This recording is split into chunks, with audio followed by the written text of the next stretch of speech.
Everyone, and welcome to the Decks of the Weekend, my weekly video where I go over what happened in Magic during the weekend. Well, I say Magic because last weekend I played in my first ever non-Magic big event. I went to Lyon in France to play the Calling, which is the GP of Flesh and Blood. I almost made day 2, I lost the winning in, but it was a great experience. I am so glad to discover a new reality, a new game. And this weekend, I'll be back to Magic with a Pachanga tournament at Canary Island, where I'll be playing Modern Pioneer and Sealed. So I'm super excited to dive into 3 new formats. But yeah, let's get into the things. What do we have today for the deck of the weekend? In front of me, you have a deck with a few Pauper cards. A few cards that are being the best deck in Pauper. Basking Brute Skill, Evolution Witness, and Malevolent Rumble.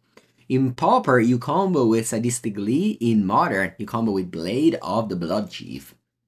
This list comes from Matt Nass. He won an RCQ in America, and this was the list he got the job done with. I streamed this morning, and yeah, so you basically, if you put a Blade on the Basking Brood skill, you can just sacrifice. It's the same thing as a Sadistic Lee. You sacrifice any creature, and you get a counter, so you create this loop where you create infinite mana.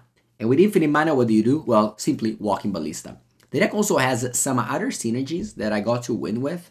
If you put the Blade of the Blood Chief on the Evolution Witness, and you play Walking Ballista for 0, that pumps the Evolution Witness to infinite.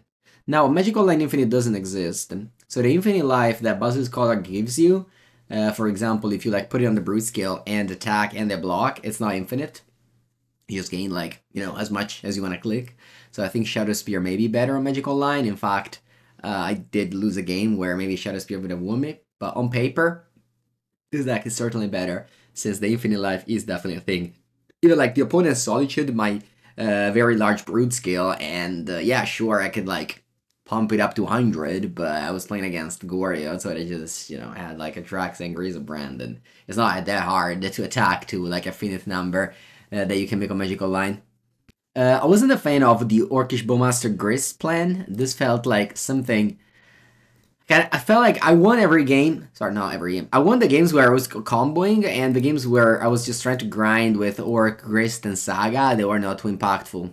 Lana Reborn also very sweet, since you can pump your Evolution Witness after buying back something, or you can just pump your Walking Ballista and you can Basilisk Collar ping something with that fetch. It's also very relevant. V2 Max Dagger is another way to kill your opponent if you have the combo, since sacrificing the token, pings them. So yeah, I think there's actually a lot to work on with this list, with this combo. I knew this thing existed, but I haven't seen anyone playing it, so I'm glad to see someone actually doing well with this deck. And again, Matt Nass is one of the best deck builder we have, one of the people that worked a lot on KCI, for example, during the earlier day of that deck.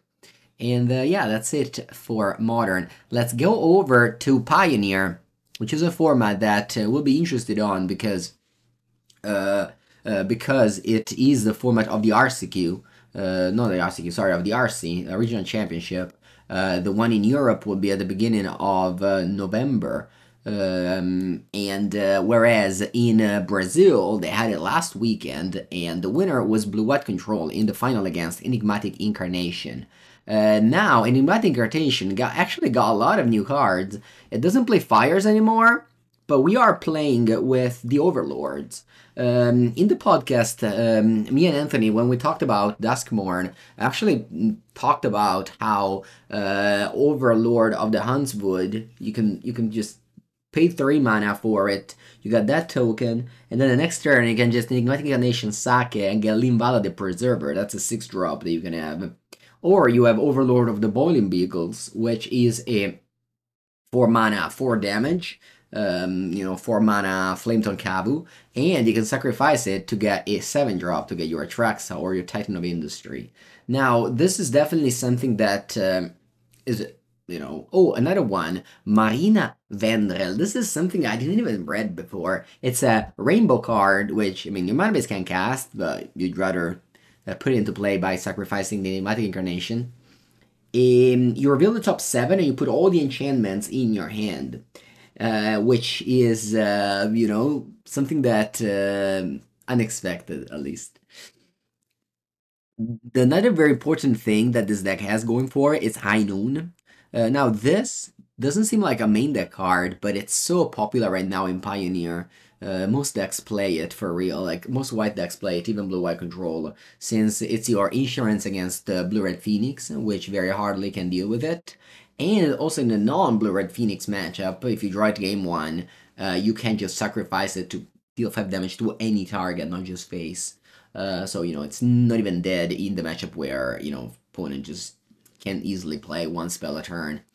Not too much else to say, except, oh yeah, there's not a new card here, Ashwood Verge. That's the new land that, also Flood Farm Verge. So a couple of new lands. So the mana base is definitely innovated since the last one I've seen, and I plays a lot of shock lands. I remember in the past we used to play some Petal Grove and a Rootborn Crag, but here I guess because of the verges you can't play those anymore, and you just accept just shocking yourself a bit more with all these shock land. 35 lands is definitely a lot.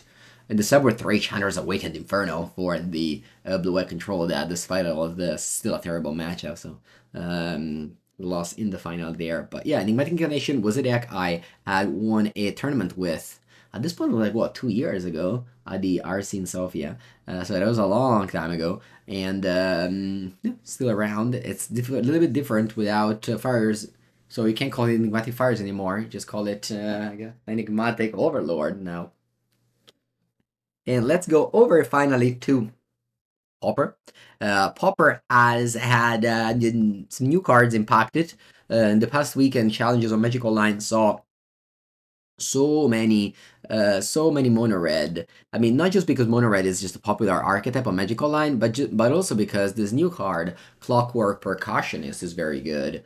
Now this is a 1-mana 1/1 haste. Whenever it dies, you exile the top card. You can cast it for the next until your next turn. So it's basically like a half of a Reckless Impulse Brand's Resolve, but it comes with a 1/1 body, with a 1/1 haste body, which is, better than a 1/1 body, and it's an artifact, so you can sacrifice it to Kuldotha Rebirth, or it gives you Metacraft with Galvanic Blast. So definitely an important card, definitely an improvement for this deck. The card that this deck cut was the 1/2 that you can sacrifice. Whenever you sacrifice, you get Menace, and +2/+0.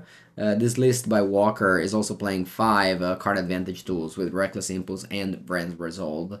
So overall, Mono Red remains a thing despite the lack of Monastery Swiftspear. You have Goblin Tomb Raider, which gives you that Broken Star with Great Furnace. Turn 1 to 2 haste. Mono Red definitely one of the strongest deck in Pauper. One of the fastest deck in Pauper, so it's definitely ready to terrorize the league. I actually made a league with this deck that will be posted on my channel in the next weeks. So yeah, stay tuned for that.